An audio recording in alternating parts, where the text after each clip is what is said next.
So how many people have to go on the record telling this man that it's a bad idea? It's going to destroy jobs. It's going to encourage employers to either leave the city of Chicago or not come to Chicago in the first place. But I have to say it again.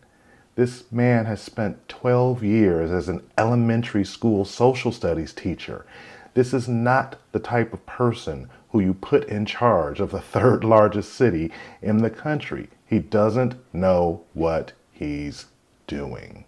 He's with more than 100 employees. I did see a quote from the president of the Chamber of Commerce saying this could be a job-crushing measure. Do you worry that putting a head tax on these larger companies will either drive businesses away from Chicago or discourage businesses who are potentially considering Chicago as a location from coming here? Well, look, we have been voted the best big city by Condé Nast for 9 years in a row. This is something that he often says when someone brings up this head tax or they bring up his taxes in general and they ask him, hey, are you concerned that these taxes might drive businesses out of the city of Chicago?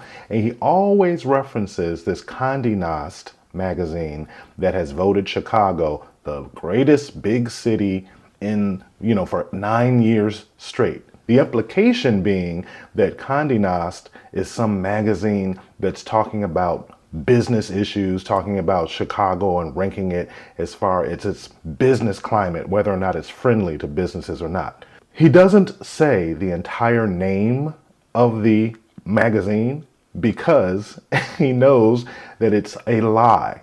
Condé Nast, the full name of that magazine is Condé Nast Traveler.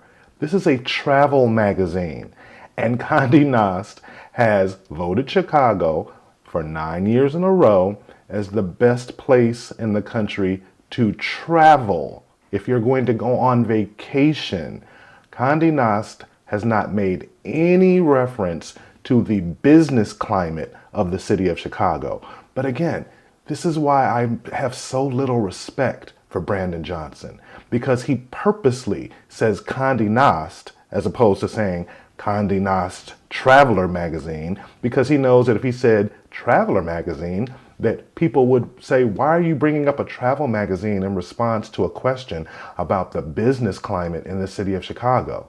So he's either prevaricating on purpose, or he's trying to be, he's trying to beguile people, again, because most people haven't heard of Condé Nast magazine. I had to go look it up. But again, this is what you expect from someone who has never run a business,